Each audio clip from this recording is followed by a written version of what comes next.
I'd like to tell you about the strangest secret in the world. Some years ago, the late Nobel Prize-winning Dr. Albert Schweitzer was being interviewed in London, and a reporter asked him, "Doctor, what's wrong with men today?" And the great doctor was silent a moment, and then he said, "Men simply don't think." It's about this that I want to talk with you. We live today in a golden age. This is an era that man has looked forward to, dreamed of, and worked toward for thousands of years. But since it's here, we pretty well take it for granted. We in America are particularly fortunate to live in the richest land that ever existed on the face of the earth, a land of abundant opportunity for everyone. But do you know what happens? Well, let's take 100 men who start even at the age of 25. Do you have any idea what will happen to those men by the time they're 65? These 100 men who all start even at the age of 25 believe they're going to be successful. If you ask any one of these men if he wanted to be a success, he'd tell you he did. And you'd notice that he was eager toward life, that there was a certain sparkle to his eye, an erectness to his carriage, and life seemed like a pretty interesting adventure to him. But by the time they're 65, 1 will be rich. 4 will be financially independent. 5 will still be working. 54 will be broke. Now think a moment. Out of the 100, only 5 make the grade. Now why do so many fail? What has happened to the sparkle that was there when they were 25? What's become of the dreams, the hopes, the plans? And why is there such a large disparity between what these men intended to do and what they actually accomplished? When we say about 5% achieve success, we have to define success.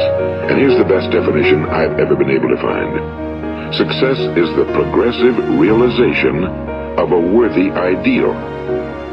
If a man is working toward a predetermined goal and knows where he's going, that man is a success. If he's not doing that, he's a failure. Success is the progressive realization of a worthy ideal. Rollo May, the distinguished psychiatrist, wrote a wonderful book called Man's Search for Himself. And in this book he says, the opposite of courage in our society is not cowardice. It is conformity. And there you have the trouble today. It's conformity, people acting like everyone else without knowing why, without knowing where they're going. Now think of it. In America right now, there are over 18 million people 65 years of age and older. And most of them are broke. They're dependent on someone else for life's necessities. Now, we learn to read by the time we're 7. We learn to make a living by the time we're 25. Usually by that time, we're not only making a living, we're supporting a family. And yet, by the time we're 65, we haven't learned how to become financially independent in the richest land that has ever been known. Why? We conform. And the trouble is that we're acting like the wrong percentage group, the 95 who don't succeed.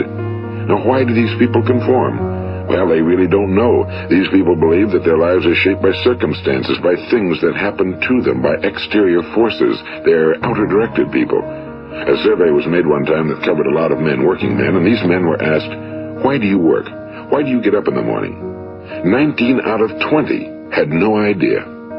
If you ask them, they'll say, well, everyone goes to work in the morning, and that's the reason they do it, because everyone else is doing it. Now let's get back to our definition of success. Who succeeds? The only person who succeeds is the person who is progressively realizing a worthy ideal. He's the person who says, I'm going to become this, and then begins to work toward that goal. I'll tell you who the successful people are. A success is the school teacher who's teaching school because that's what he or she wants to do. The success is the woman who's a wife and mother because she wanted to become a wife and mother and is doing a good job of it. The success is the man who runs the corner gas station because that was his dream. That's what he wanted to do. The success is the successful salesman who wants to become a top-notch salesman and grow and build with his organization. A success is anyone who is doing deliberately a predetermined job because that's what he decided to do deliberately. But only 1 out of 20 does that. That's why today there isn't really any competition unless we make it for ourselves. Instead of competing, all we have to do is create. You know, for 20 years, I looked for the key which would determine what would happen to a human being. Was there a key I wanted to know which would make the future a promise that we could foretell to a large extent? Was there a key that would guarantee a person's becoming successful if he only knew about it and knew how to use it? Well, there is such a key, and I found it. Have you ever wondered why so many men work so hard and honestly without ever achieving anything in particular, and others don't seem to work hard and yet seem to get everything?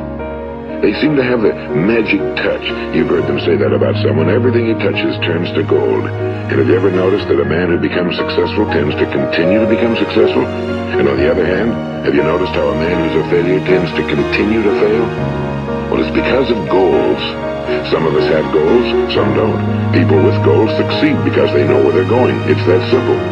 Think of a ship leaving a harbor, and think of it with a complete voyage mapped out and planned. The captain and crew know exactly where it's going and how long it'll take. It has a definite goal. Now, 9,999 times out of 10,000, it will get to where it started out to get. Now, let's take another ship, just like the first, only let's not put a crew on it or a captain at the helm. Let's give it no aiming point, no goal, no destination. We just start the engines and let it go. I think you'll agree with me that if it gets out of the harbor at all, it will either sink or wind up on some deserted beach, a derelict. It can't go anyplace because it has no destination and no guidance, and it's the same with a human being. Take the salesman, for example. There's no other person in the world today with the future of a good salesman. Selling is the world's highest paid profession, if we're good at it, and if we know where we're going. Every company needs top-notch salesmen, and they reward those men. The sky's the limit for them. But how many can you find? Someone once said the human race is fixed, not to prevent the strong from winning, but to prevent the weak from losing. The American economy today can be likened to a convoy in time of war. The entire economy is slowed down to protect its weakest link, just as the convoy had to go at the speed that would permit its slowest vessel to remain in formation. That's why it's so easy to make a living today. It takes no particular brains or talent to make a living and support a family today. So we have a plateau of so-called security, if that's what a person's looking for. But we do have to decide how high above this plateau we want to aim. Now let's get back to the strangest secret in the world, the story that I wanted to tell you today. Why do men with goals succeed in life and men without them fail? Well, let me tell you something which, if you really understand it, will alter your life immediately. If you understand completely what I'm going to tell you from this moment on, your life will never be the same again. You will suddenly find that good luck just seems to be attracted to you. The things you want just seem to fall in line, and from now on you won't have the problems, the worries, the gnawing lump of anxiety that perhaps you've experienced before. Doubt, fear, well, they'll be things of the past. Here's the key to success and the key to failure. We become what we think about. Now let me say that again. We become what we think about. Throughout all history, the great wise men and teachers, philosophers and prophets have disagreed with one another on many different things. It's only on this one point that they are in complete and unanimous agreement. Listen to what Marcus Aurelius, the great Roman emperor, said. A man's life is what his thoughts make of it. Disraeli said this. Everything comes if a man will only wait. I've brought myself by long meditation to the conviction that a human being with a settled purpose must accomplish it, and that nothing can resist a will that will stake even existence for its fulfillment. Ralph Waldo Emerson said this, a man is what he thinks about all day long. William James said, the greatest discovery of my generation is that human beings can alter their lives by altering their attitudes of mind. And he also said, we need only in cold blood act as if the thing in question were real, and it will become infallibly real by growing into such a connection with our life that it will become real. It will become so knit with habit and emotion that our interest in it will be those which characterize belief. He also said, if you only care enough for a result, you will almost certainly attain it. If you wish to be rich, you will be rich. If you wish to be learned, you will be learned. If you wish to be good, you will be good. Only you must then really wish these things, and wish them exclusively, and not wish at the same time 100 other incompatible things just as strongly. In the Bible, you read in Mark 9:23, if thou canst believe, all things are possible to him that believeth. My old friend Dr. Norman Vincent Peale put it this way. This is one of the greatest laws in the universe. Fervently do I wish I had discovered it as a very young man. It dawned upon me much later in life, and I found it to be one of the greatest, if not my greatest discovery outside of my relationship to God. The great law, briefly and simply stated, is that if you think in negative terms, you will get negative results. If you think in positive terms, you will achieve positive results. That is the simple fact, he went on to say, which is at the basis of an astonishing law of prosperity and success. In 3 words, believe and succeed. William Shakespeare put it this way: our doubts are traitors and make us lose the good we oft might win by fearing to attempt. George Bernard Shaw said, people are always blaming their circumstances for what they are. I don't believe in circumstances. The people who get on in this world are the people who get up and look for the circumstances they want, and if they can't find them, make them. Well, it's pretty apparent, isn't it? And every person who discovered this for a while believed that he was the first one to work it out. We become what we think about. Now, it stands to reason that a person who's thinking about a concrete and worthwhile goal is going to reach it, because that's what he's thinking about, and we become what we think about. Conversely, the man who has no goal, who doesn't know where he's going, and whose thoughts must therefore be thoughts of confusion and anxiety and fear and worry, becomes what he thinks about. His life becomes one of frustration and fear and anxiety and worry. And if he thinks about nothing, he becomes nothing. Now, how does it work? Why do we become what we think about? Well, I'll tell you how it works as far as we know. Now, to do this, I want to tell you about a situation that parallels the human mind. Suppose a farmer has some land, and it's good fertile land. Now, the land gives the farmer a choice. He may plant in that land whatever he chooses. The land doesn't care. It's up to the farmer to make the decision. Now, remember, we're comparing the human mind with the land because the mind, like the land, doesn't care what you plant in it. It will return what you plant, but it doesn't care what you plant. Now let's say that the farmer has 2 seeds in his hand. One is a seed of corn, the other is nightshade, a deadly poison. He digs 2 little holes in the earth and he plants both seeds, one corn, the other nightshade. He covers up the holes, waters, and takes care of the land, and what will happen? Invariably the land will return what's planted. As it's written in the Bible, as ye sow, so shall ye reap. Now remember, the land doesn't care. It'll return poison in just as wonderful abundance as it will corn. So up come the 2 plants, one corn, one poison. Now, the human mind is far more fertile, far more incredible and mysterious than the land, but it works the same way. It doesn't care what we plant. Success, failure. A concrete, worthwhile goal, or confusion. Misunderstanding, fear, anxiety, and so on. But what we plant, it must return to us. You see, the human mind is the last great unexplored continent on Earth. It contains riches beyond our wildest dreams. It will return anything we want to plant. Now, you might say, well, if that's true, why don't people use their minds more? Well, I think they figured out an answer to that one, too. Our mind comes as standard equipment at birth. It's free, and things that are given to us for nothing we place little value on. Things that we pay money for, we value. The paradox is that exactly the reverse is true. Everything that's really worthwhile in life came to us free. Our minds, our souls, our bodies, our hopes, our dreams, our ambitions, our intelligence, our love of family and children and friends and country, all these priceless possessions are free. But the things that cost us money are actually very cheap and can be replaced at any time. A good man can be completely wiped out and make another fortune. He can do that several times. Even if our home burns down, we can rebuild it. But the things we got for nothing, we can never replace. The human mind isn't used because we take it for granted. Familiarity breeds contempt. It can do any kind of job we assign to it, but generally speaking, we use it for little jobs instead of big, important ones. Universities have proved that most of us are operating on about 10% or less of our abilities. So decide now, what is it you want? Plant your goal in your mind. It's the most important decision you'll ever make in your entire life. What is it you want? Do you want to be an outstanding salesman? A better worker at your particular job? Do you want to go places in your company? In your community? Do you want to get rich? All you've got to do is plant that seed in your mind, care for it, work steadily toward your goal, and it will become a reality. It not only will, there's no way that it cannot. You see, that's a law, like the laws of Sir Isaac Newton, the laws of gravity. If you get on top of a building and jump off, you'll always go down. You'll never go up, and it's the same with all the other laws of nature. They always work. They're inflexible. Think about your goal in a relaxed, positive way. Picture yourself in your mind's eye as having already achieved this goal. See yourself doing the things you will be doing when you've reached your goal.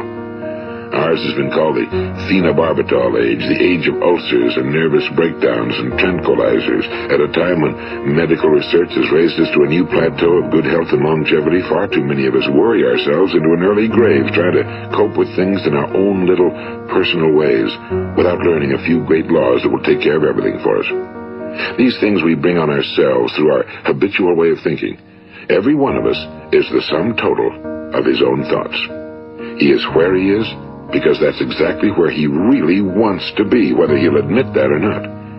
Each of us must live off the fruit of his thoughts in the future, because what you think today and tomorrow, next month and next year, will mold your life and determine your future. You're guided by your mind. I remember one time I was driving through eastern Arizona, and I saw one of those giant earth-moving machines roaring along the road at about 35 miles an hour with what looked like 30 tons of dirt in it. A tremendous, incredible machine. And there was a little man perched way up on top with the wheel in his hands, guiding it. And as I drove along, I was struck by the similarity of that machine to the human mind. Just suppose you're sitting at the controls of such a vast source of energy. Are you going to sit back and fold your arms and let it run itself into a ditch? Or are you going to keep both hands firmly on the wheel and control and direct this power to a specific, worthwhile purpose? It's up to you. You're in the driver's seat. You see, the very law that gives us success is a two-edged sword. We must control our thinking. The same rule that can lead a man to a life of success, wealth, happiness, and all the things he ever dreamed of for himself and his family. That very same law can lead him into the gutter. It's all in how he uses it, for good or for bad. This is the strangest secret in the world. Now, why do I say it's strange, and why do I call it a secret? Actually, it isn't a secret at all. It was first promulgated by some of the earliest wise men, and it appears again and again throughout the Bible, but very few people have learned it, understand it. That's why it's strange, and why for some equally strange reason it virtually remains a secret. I believe that you could go out and walk down the main street of your town and ask one man after another what the secret of success is, and you probably wouldn't run into one man in a month who could tell you.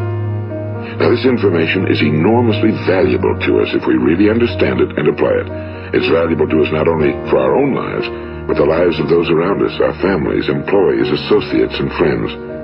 Life should be an exciting adventure. It should never be a bore. A man should live fully, be alive. He should be glad to get out of bed in the morning. He should be doing a job he likes to do because he does it well. One time I heard Grove Patterson, the great late editor-in-chief of the Toledo Daily Blade, make a speech, and as he concluded his speech, he said something I've never forgotten. He said, "My years in the newspaper business have convinced me of several things. Among them, that people are basically good, and that we came from someplace, and we're going someplace. So we should make our time here an exciting adventure. The architect of the universe didn't build a stairway leading nowhere." And the greatest teacher of all, the carpenter from the plains of Galilee, gave us the secret time and time again. As ye believe, so shall it be done unto you. I've explained the strangest secret in the world and how it works. Now, on this side, I want to explain how you can prove to yourself the enormous returns possible in your own life by putting this secret to a practical test. I want you to make a test that will last 30 days. It isn't going to be easy, but if you'll give it a good try, it will completely change your life for the better. Now, back in the 17th century, Sir Isaac Newton, the English mathematician and natural philosopher, gave us some natural laws of physics which apply as much to human beings as they do to the movement of bodies in the universe. And one of these laws is that for every action, there is an equal and opposite reaction. Simply stated, as it applies to you and me, it means we can achieve nothing without paying the price. The results of your 30-day experiment will be in direct proportion to the effort you put forth. To be a doctor, you must pay the price of long years of difficult study. To be successful in selling, and remember that each of us succeeds to the extent of his ability to sell. Selling our families on our ideas, selling education in schools, selling our children on the advantages of living the good and honest life, selling our associates and employees on the importance of being exceptional people. To, of course, the profession of selling itself. But to be successful in selling our way to the good life, we must be willing to pay the price. And what is that price? Well, it's many things. First, it's understanding emotionally as well as intellectually that we literally become what we think about, that we must control our thoughts if we're to control our lives. It's understanding fully that as ye sow, so shall ye reap. Second, it's cutting away all fetters from the mind and permitting it to soar as it was divinely designed to do. It's the realization that your limitations are self-imposed and that the opportunities for you today are enormous beyond belief. It's rising above narrow-minded pettiness and prejudice. And third, it's using all your courage to force yourself to think positively on your own problem, to set a definite and clearly defined goal for yourself, to let your marvelous mind think about your goal from all possible angles, to let your imagination speculate freely upon many different possible solutions, to refuse to believe that there are any circumstances sufficiently strong to defeat you in the accomplishment of your purpose, to act promptly and decisively when your course is clear, and to keep constantly aware of the fact that you are, at this moment, standing in the middle of your own acres of diamonds, as Russell Conwell used to point out. And fourth, save at least 10% of every dollar you earn. It's also remembering that no matter what your present job, it has enormous possibilities if you're willing to pay the price. Now let's just go over the important points in the price each of us must pay to achieve the wonderful life that can be ours. It is, of course, worth any price. 1. You will become what you think about.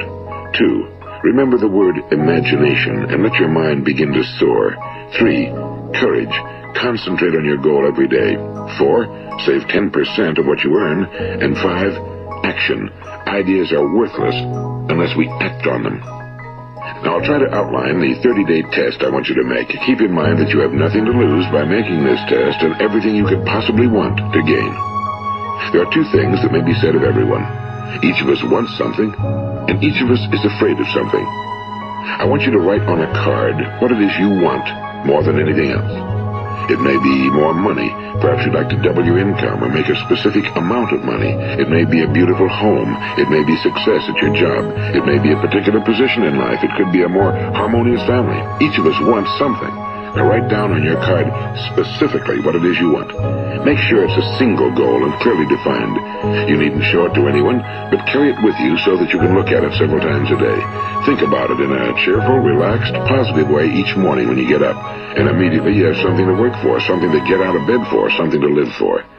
Look at it every chance you get during the day and just before going to bed at night. And as you look at it, remember that you must become what you think about, and since you're thinking about your goal, you realize that soon it will be yours. In fact, it's yours really the moment you write it down and begin to think about it. Look at the abundance all around you as you go about your daily business. You have as much right to this abundance as any other living creature. It's yours for the asking. Now we come to the difficult part. Difficult because it means the formation of what is probably a brand new habit, and new habits are not easily formed. Once formed, however, it will follow you for the rest of your life. Stop thinking about what it is you fear. Each time a fearful or negative thought comes into your consciousness, replace it with a mental picture of your positive and worthwhile goal. And there will come times when you'll feel like giving up. It's easier for a human being to think negatively than positively. That's why only 5% are successful. You must begin now to place yourself in that group. For 30 days, you must take control of your mind. It will think about only what you permit it to think about. Each day for this 30-day test, do more than you have to do. In addition to maintaining a cheerful, positive outlook, give of yourself more than you've ever done before. Do this knowing that your returns in life must be in direct proportion to what you give. The moment you decide on a goal to work toward, you're immediately a successful person. You are then in that rare and successful category of people who know where they're going. Out of every 100 people, you belong to the top 5. Don't concern yourself too much with how you're going to achieve your goal. Leave that completely to a power greater than yourself. All you have to do is know where you're going. The answers will come to you of their own accord and at the right time. Remember these words from the Sermon on the Mount, and remember them well. Keep them constantly before you this month of your test. Ask, and it shall be given you. Seek, and ye shall find. Knock, and it shall be opened unto you.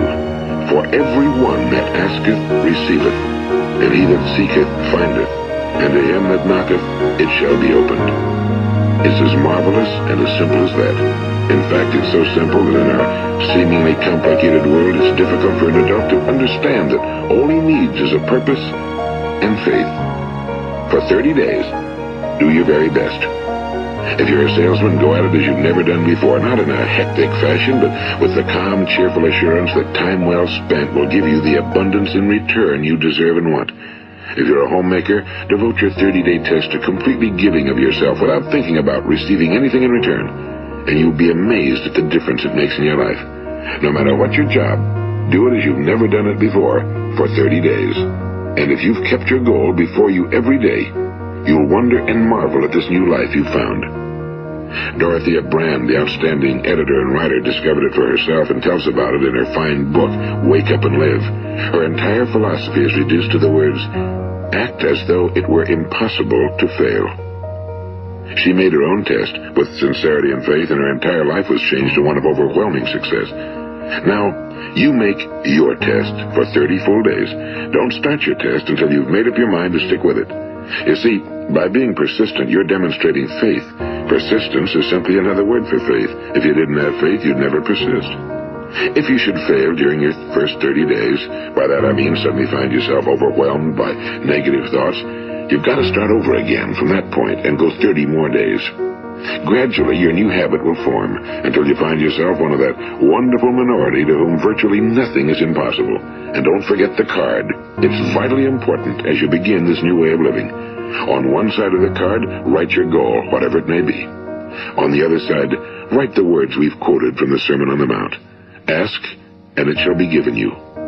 Seek, and ye shall find. Knock, and it shall be opened unto you. Nothing great was ever accomplished without inspiration.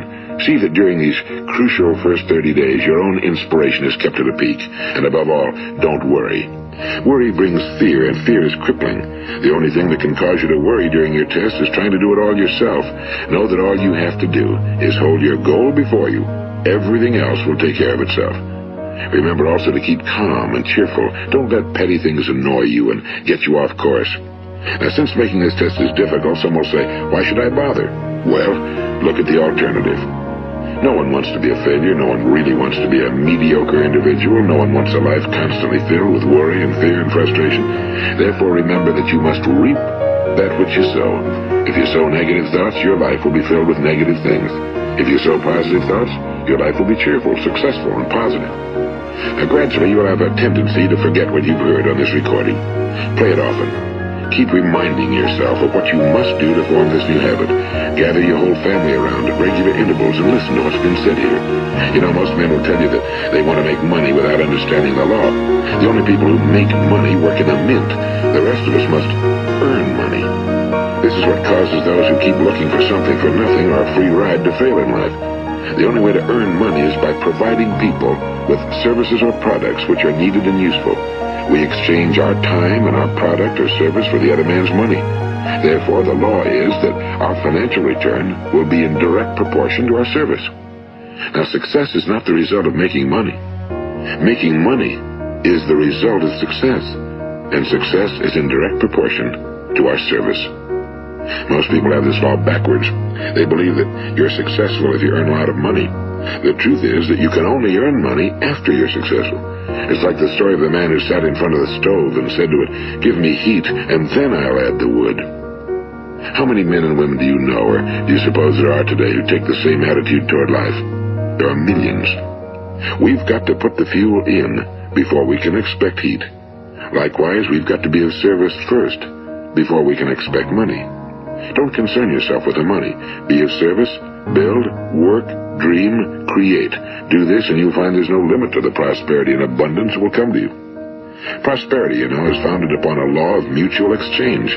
Any person who contributes to prosperity must prosper in turn himself. Sometimes the return will not come from those you serve, but it must come to you from someplace, because that's the law. For every action, there is an equal and opposite reaction. As you go daily through your 30-day test period, remember that your success will always be measured by the quality and quantity of service you render, and money is a yardstick for measuring this service. No man can get rich himself unless he enriches others. Now, there are no exceptions to a law. You can drive down any street in America and from your car estimate the service that's being rendered by the people living on that street. Had you ever thought of this yardstick before? It's interesting. Some, like ministers and priests and other devoted people, measure their returns in the realm of the spiritual, but again, their returns are equal to their service. Once this law is fully understood, any thinking person can tell his own fortune. If he wants more, he must be of more service to those from whom he receives his return. If he wants less, he has only to reduce his service. This is the price you must pay for what you want. If you believe you can enrich yourself by deluding others, you can end only by deluding yourself. It may take some time, but just as surely as you breathe, you'll get back what you put out. Don't ever make the mistake of thinking you can avert this. It's impossible. The prisons and the streets where the lonely walk are filled with people who tried to make new laws just for themselves. We may avoid the laws of man for a while, but there are greater laws that cannot be broken. An outstanding medical doctor recently pointed out 6 steps that will help you realize success. 1. Set yourself a definite goal. 2. Quit running yourself down. 3. Stop thinking of all the reasons why you cannot be successful and instead think of all the reasons why you can. 4. Trace your attitudes back through your childhood and try to discover where you first got the idea you couldn't be successful, if that's the way you've been thinking. 5. Change the image you have of yourself by writing out a description of the person you would like to be. And 6. Act the part of the successful person you have decided to become. The doctor who wrote those words is a noted West Coast psychiatrist, Dr. David Harold Fink. Do what the experts since the dawn of recorded history have told you must do. Pay the price by becoming the person you want to become. It's not nearly as difficult as living unsuccessfully. Make your 30-day test, then repeat it again, and each time it will become more a part of you until you'll wonder how you could ever have lived any other way.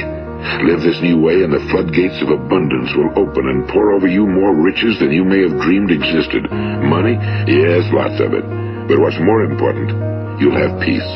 You'll be in that wonderful minority who lead calm, cheerful, successful lives. Start today. You have nothing to lose, but you have a whole life to win.